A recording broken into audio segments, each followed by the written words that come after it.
Okay, magandang araw po muli sa inyo mga kaibigan po natin na nandyan sa ating programang ito, Overshare TV. Ito muli ang inyong lingkod, si R2 Indemne po, no? Ng Knights of the King Circle International. Kung inyo pong matatandaan ay matagal po tayong hindi umere. Po, mga isang buwan po ito almost, no? Talagang nahirapan din po ang inyong abang lingkod. Ang dahilan po ay nagkaroon po ako ng matinding sakit, no? Pero ganun pa man, I'm well, I'm good, I'm alive, I'm kicking. At alam kong kasama niyo po ako sa inyong mga panalangin. At patuloy pong idulog niyo po ang inyong lingkod sa mga prayers niyo po, no? At ito po ang aking ihahatid ngayon, the 15 things that law is unprofitable. No, labing-limang bagay na ang batas daw po ay walang pakinabang po. Although, in a sense, meron talaga, there is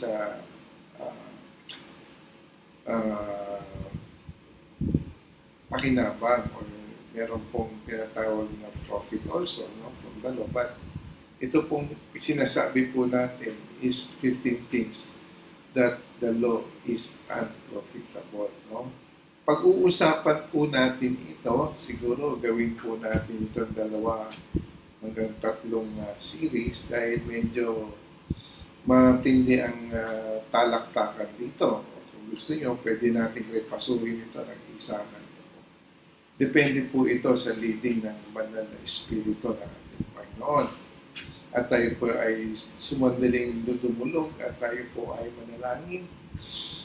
Aming Diyos, aming Ama, muli salamat sa araw pong ito. Kami po ay nagpapasalamat, nagpupuri sa iyong kagandahang loob, sa iyong kabutihan sa aming buhay, sapagkat ikaw nga ay nagkaloob sa amin ng kalakasan, karunungan at kaalaman. Na sa aming pag-aaral, ikaw nga ang maghari, ikaw ang mahayag, ikaw ang makita. Itago nga po niyo ang iyong abang lingkod sa iyong likuran, Panginoon. At ang bawat mamumutawi sa akin ay pawang nagmumula namin sa iyo. Lord God, give us also a fresh revelation knowledge coming from you. Thank you so much, Father God. This we pray. In the name of Jesus Christ, our Lord and our Savior. Amen. God bless. Okay, at yun po, ang gaya ng ipinangako natin, bakit ba unprofitable po itong batas? Po, according dito sa ating study. Po. Number 1, thing. Po, Number 1 thing, isang bagay kung bakit the law is unprofitable, ay makikita po natin yan sa Hebrew 9:15. Po, for the reason Christ is the mediator of a new covenant, that those who are called may receive the promised eternal inheritance. Now, that has died as a ransom to set them free from the sins committed under the first covenant. Tandaan po natin, nasa new covenant po tayo. Okay, ang sabi po dito, for this reason, Christ is the mediator. Sabi po sa Hebrew 9:15, Christ is the mediator. Siya po ang tagapamagitan ng bagong tipan of the new covenant. Po ang ating Panginoon. Pasinin po natin po, ibig sabihin po natin bakit unprofitable ng law. Number 1 is from redemption of our sin. Wala pong pakinabang sa batas para tayo po ay maligtas sa ating mga pagkakasala o yung mga minalang kasalanan na taglay po ng sangkatauhan.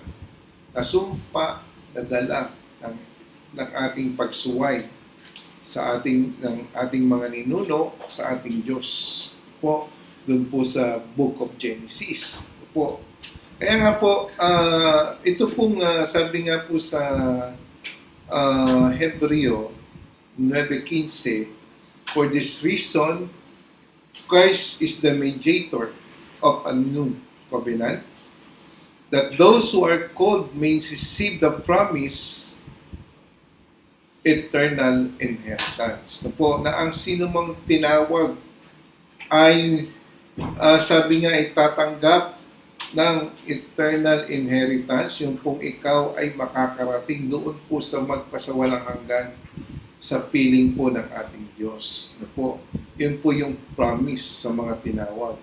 Ibig sabihin, ito po yung ating redemption. Na po, ibabalik muli yung nawala pong life ng tao nung nagkasala si Adan at si Eva. Akala kasi ng tao natin, pinangbuyo naman ni Satan na hindi ka mamamatay. Ang namatay po sa atin, yung po o nawala, ito pong eternal inheritance. No po. Kaya nga po, ang sabi nga ulit-ulitin natin, for this reason, Christ is the mediator of the new covenant, that those who are called may receive the promised eternal inheritance. Now that He has died as a ransom to set them free from from the sins committed under the first covenant. Po, maging malaya po tayo sa mga pagkakasala, no, na ating nagawa under the first covenant, yung una pong mga tipan o sa Old Testament. So po, napakipagtipan natin sa Diyos kahit anong gawin natin. Hindi tayo nagiging marapat at matuwid sa Diyos. Bakit po? Kasi alipin po tayo ng kasalanan. Pero dito po, ang sabi po, is from the redemption of sin po.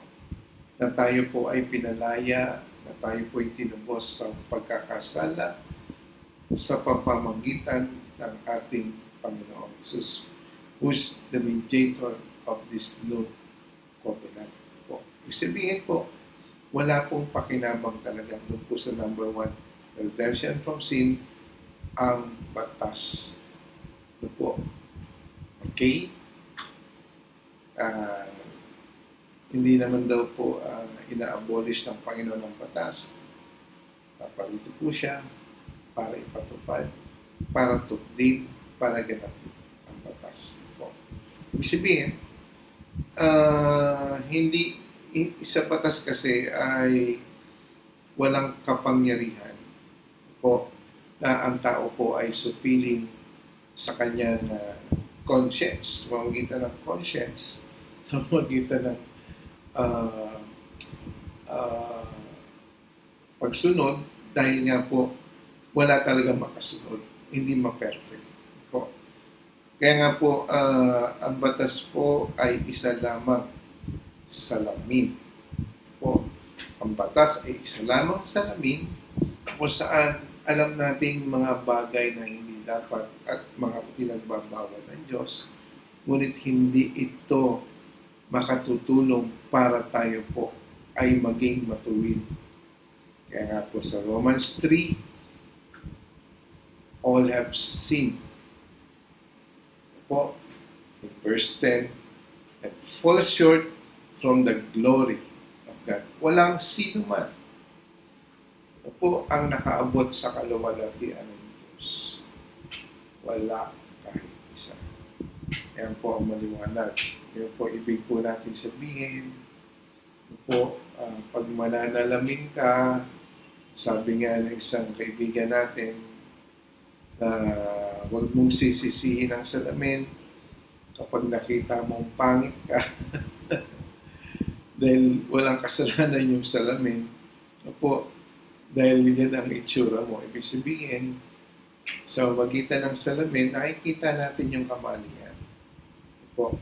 Pero when it comes po sa pagliligtas sa mga kasalanan o redemption o pagtubos sa ating mga kasalanan, hindi po ito kayang ganapin ng batas.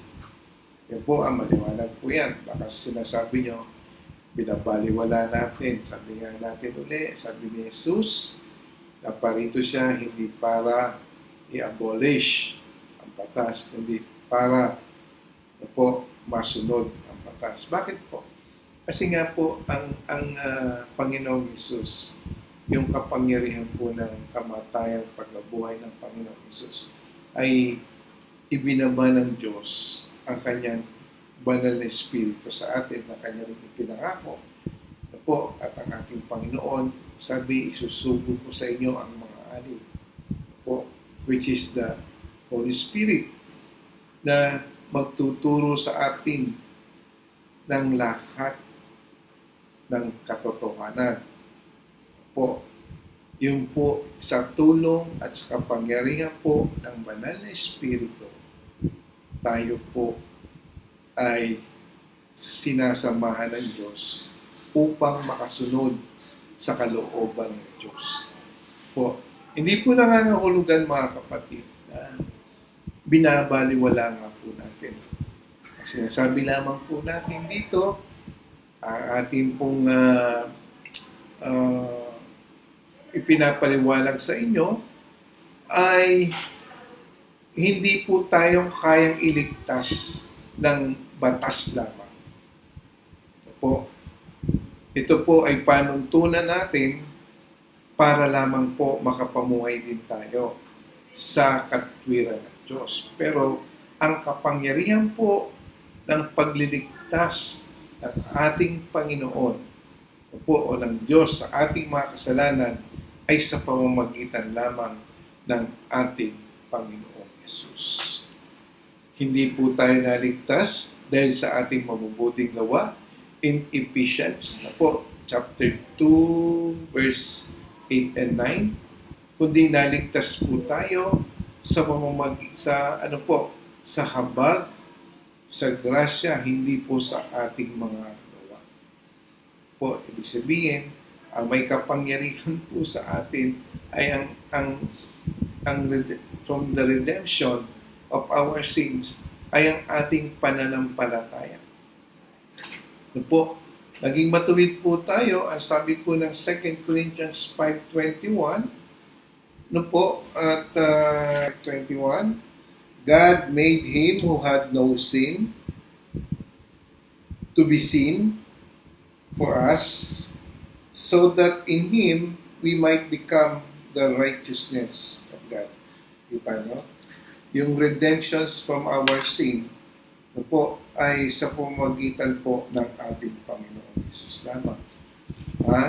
Ulitin ko, God made him who had no sin to be sin for us, so that in him, sabi nga po dito, we might become the righteousness of God. Sa pamamagitan po ng Panginoon ay naging matuwid na po tayo sa mata po ng ating Diyos. Po, yun po ang ating number 1. Liwanag po yan. And number 2, making perfect. Wala pong kapangyarihan din ang batas para tayo po ay maging perfecto. Po, in 7:19, sabi po dito ay ng Hebrew, and a better hope is introduced by which we draw near to God. Yung better hope daw po, which sabi nga is introduced by which we draw near to God po. Ano po yung better hope? To our Lord Jesus Christ. Okay? And sabi nga in Hebrew 7:18, the former regulation is set aside. Liwanag po ito. Po, in Hebrew 7:18, the law was unprofitable. The former regulation is set aside because it was weak and useless. Bakit? Hindi kasi tayo ma-perfect. Po, doon po sa sinasabi sa Matthew chapter 23, ito po mga Pharisees and Sadducees, talagang nakakasunod sila sa batas. Po, nakakapag-ayuno, nakakapag-tithes po sila, tumutulong po sila, linggo-linggo yata, o everyday nasa temple, ano yung batas na sa temple sila as always po. Pero they are called hypocrite. Bakit? Wala yung pag-ibig po. Sabi nga po sa James, the true religion po ay kalingain mo yung mga aba at ang mga balo. Po, alam niyo po, the true religions according to the Lord, sabi niya sa First John yung tungkol sa pag-ibig, no? Na kung ang kapatid mo na nakikita mo, hindi mo kayang mahalin, paano mo pa sasabihin na mahal mo ang Diyos? Kasi kapag ang kapwa mo minahal mo, ang Diyos ay minamahal mo. Kasi ang sabi ng Panginoon po ay kung ano ang ginawa natin dun sa Golden Rules ay ginawa mo sa kapwa, ay ginawa mo sa Kanya. Po, kung ano yung takalan mo sa kapwa mo, siyang takalan din ng Diyos. Kaya nga po mga magulang at mga kapatid, tandaan po natin mga Golden Rules na yan. Po, at sa magitan niya po ng ating Panginoon ay because of the Spirit within us, of the Holy Spirit, of the fruits of the Spirit in Galatians 5:22-23 po, yung 9 fruits of the Holy Spirit na ipinangako ng Panginoon, yan po yung taglay po natin kung bakit po tayo nagiging righteous sa ating Panginoon. Po, kung bakit po mas makapangyarihan yung new covenant natin through our Lord Jesus Christ. Kasi nga po,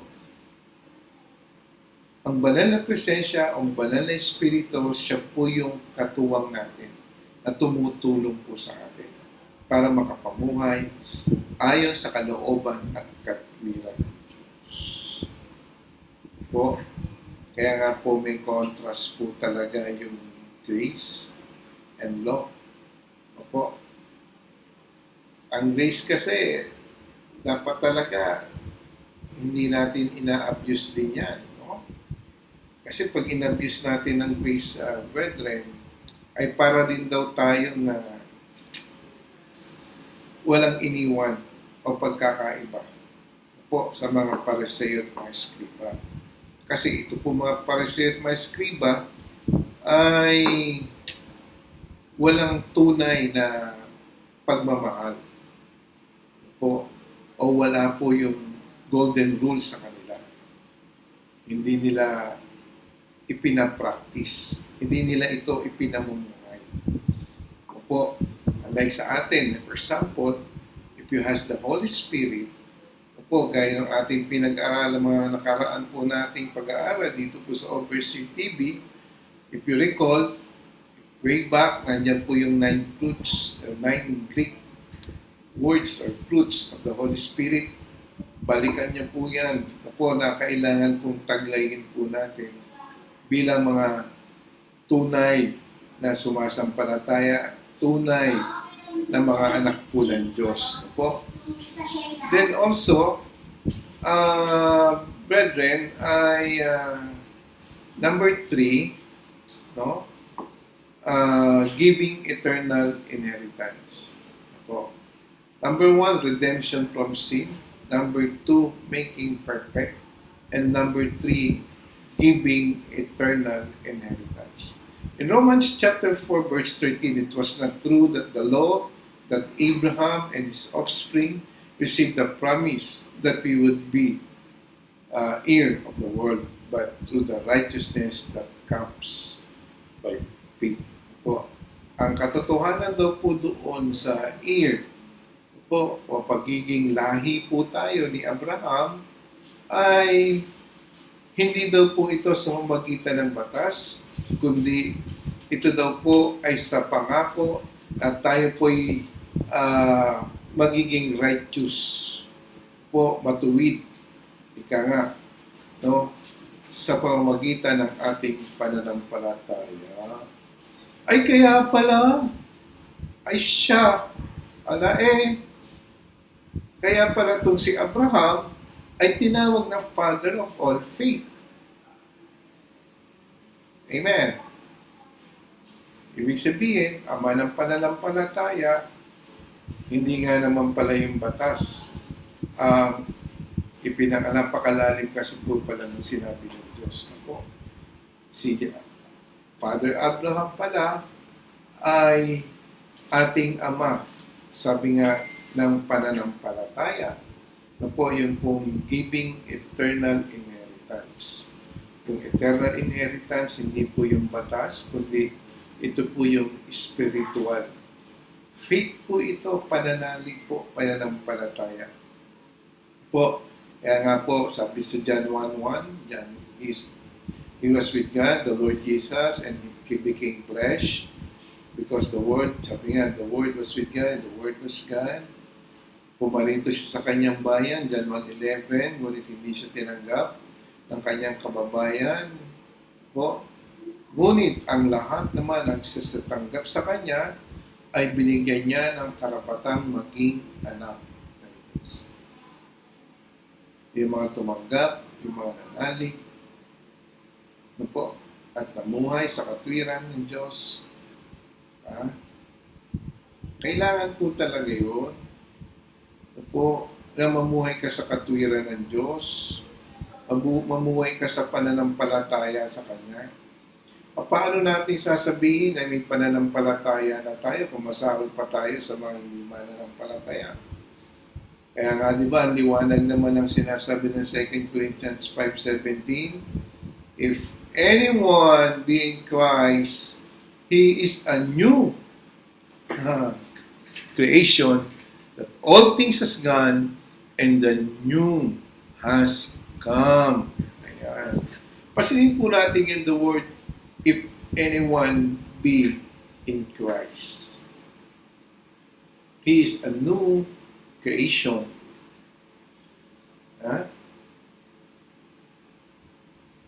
Lumipas na all things. Yan ang dapat makita po talaga sa atin. Amen? At ang katuwang po natin yan para makapamuhay po tayo sa katwiran at kabanalan ng Diyos ay ang banal na Espiritu nga. Yung kapangyarihan ng Espiritu ng ating Panginoon sa ating mga buhay. Kaya nga po, mga kapatid, na it was not true that the law, ang batas po ang makapagpababago ng ating buhay. At sabi nga po doon, ito pong ama ng pananampalatayang si Abraham, tayo pala yung mga seeds po ni Abraham. Kaya po may mga namumuhay sa katwiran ng Diyos, kagaya ng mayaman at mahirap sa Luke, malayo, Chapter 19, ang sinasabi ko po, napunta lamang po kasi yung ito pong mahirap in the bosoms of Abraham. May pananampalataya po ba?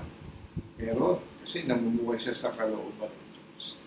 Mahirap kasing makapamuhay sa kalooban at katwiran ng Diyos kung wala kang pananampalataya sa taas sa ating Panginoon.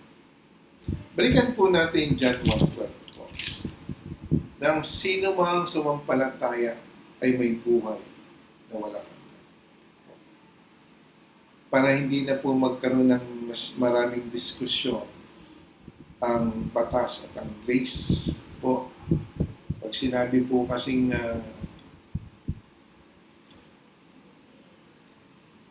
naligtas po tayo, hindi sa ating mabubuting gawa, kaya na sinabi sa Ephesians chapter 2 verse 18, kundi sa ating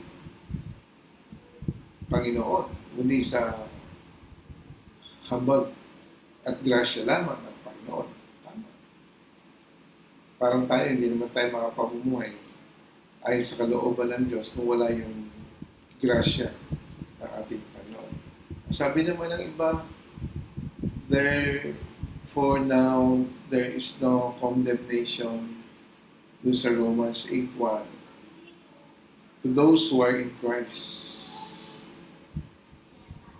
Oh. Therefore now, no condemnation to those who are in Christ. Kaya nga, pansinin po natin to those who are in Christ. Romans 8, chapter 1, chapter 8, verse 1. Puntahan natin yung 2 Corinthians 5:17. If anyone who is in Christ, pareho may in Christ. No? Kaya pag sinabing nasa Panginoon tayo, kailangan makikita sa iyong pagbabago. Yun po ang ating ibig sabihin. Kasi, yung resurrection power of Jesus Christ ay nasa iyo. Maliwanag po yan. Kaya nga sinasabi po dun sa Romans 8:1, there is now therefore now there is now no condemnation to those who are in Christ. Yun po yun. Hindi porke na sabi nga, nasa grace po tayo, hindi po lisensya ang grace para magpatuloy ka sa pagkakasala. Yun po ibig po natin sabihin. Kaya kinahabagan ng Diyos, dahil mabait ang Diyos, kaya nahabag. Po, tutulungan kanya sa kapangyarihan naman ng banal na Espiritu sa bunga ng Espiritu Santo. Pero hindi po ibig sabihin, mga kapatid, na ito pong grasya ng Diyos ay lisensya mo para magpatuloy ka sa kasalanan, magpatuloy ka sa dati mong buhay, ito po, na hindi nagbago. Kailangan makita. Kaya nga sinasabi ni Pablo, papakita niyo yung pananampalataya niya sa pamamagitan ng gawa. Pero hindi po yung sinasabing gumawa ka muna bago ka maligtas. Sabihin, kung talagang sa Panginoon tayo, ito po is there are differences from your old life to a new life. Yun po ang ibig sabihin natin. Yun po ang difference ng batas at ng grasya. Yun po, ay sabi nila, yung power of grace. Totoo yan. No? Kanina lang, nag-comment ako sa isang Facebook ni Jennings. No? Jennings, isang Facebook friends natin from abroad, na maging nga daw po, i-reject mo si Jesus Christ, kasama na yun sa pagpapatawad o grasya ng Diyos na pinatawad ka na. Sabi ko naman doon, how can you believe if you rejected Him? Tapos sabi niya, in what base? Kasi sabi ko, false teacher ka. You're a false teacher. That's false teaching, sabi ko sa kanya. In what base daw? Kasi sabi niya, na yung pananampalataya daw, po, na natin, at nasa atin na ang grace of God, kasama na daw dun yung rejection ni Jesus Christ. Ibig sabihin, kung na-reject mo si Jesus Christ, meron kang eternal security pa rin.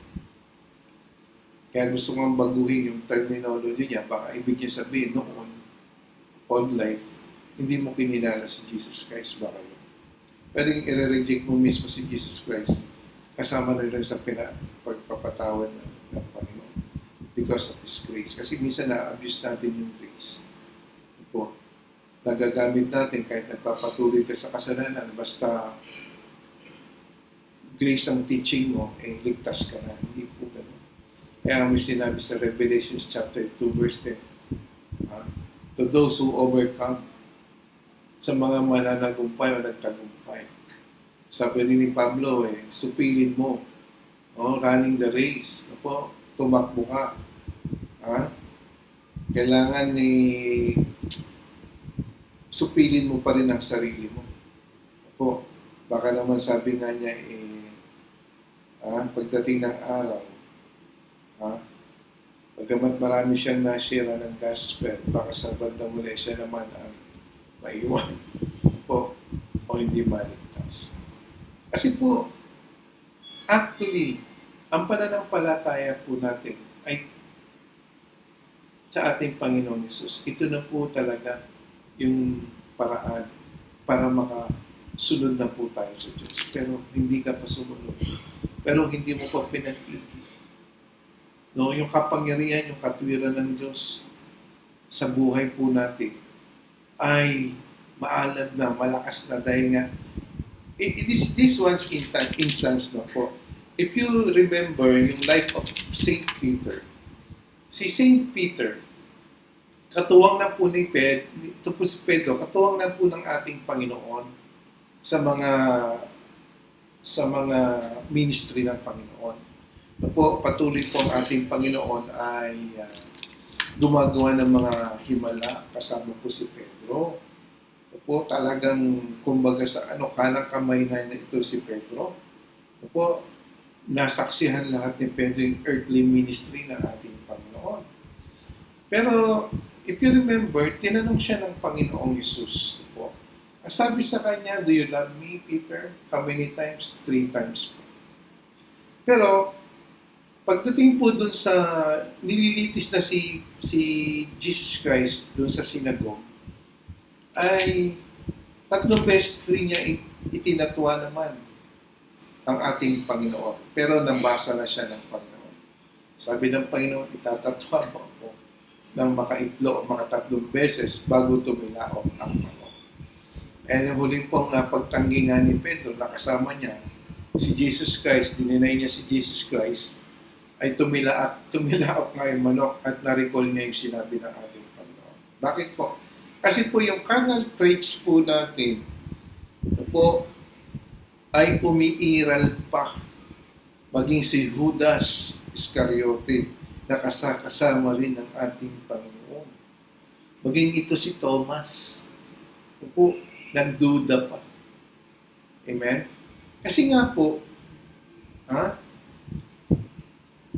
wala pa yung resurrection power ni Jesus Christ. Hindi pa nila tinanggap ng gusto. Hindi pa nila na-accept. Hindi pa nangyari. Yung kamatayan at pagkabuhay ng Panginoon. Kaya nga si Thomas nabuhay na nga si Lord, nag-aalanganin pa rin. Pero when they baptized by the power of the Holy Spirit, mga kakaibang disipulo, mga minister na po ang nakita natin sa buong Baptist. Matatapang na po sila. Bakit? Because of the resurrection power of our Lord Jesus Christ that give them strength, courage, and power to overcome fear. Especially nowadays. Po. Mga katatakutan. Yan po yung mga bagay, mga magulang at mga kapatid na ginampanan po ng ating Panginoon. Po, at sa susunod pong chapter natin sa issue po ng 15 things that law is unprofitable, pag-aaralan po natin yung iba pang mga bagay. 15 po ito. Ngayon, nasa pangatlo po tayo. Po, at sa pang-apat po yung next natin. Next issue po natin, chapter 2. Po, nasa chapter 1 pa lang po tayo. Po, pag-aralan niyo po mabuti, po, yung resurrection power of the Lord Jesus Christ that brings us victory. Po, at maganda po ito mga susunod nating pag-aaralan dito po sa Overseer TV. Ito po ang inyong lingkod, si Reverend Arthur Indemne.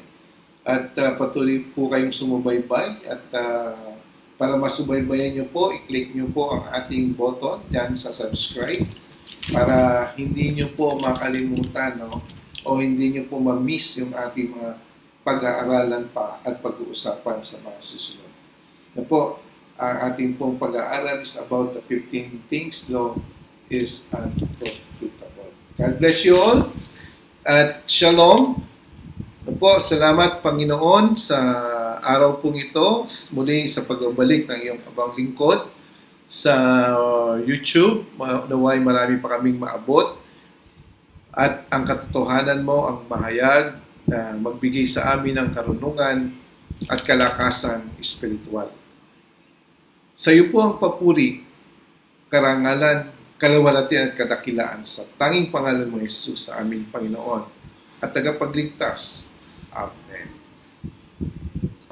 As I live under your grace.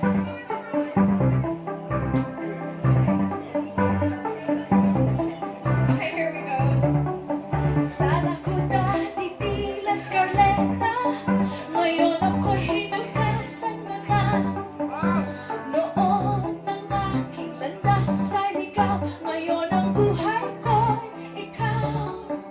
Sa ilalim ng iyong biyaya at saya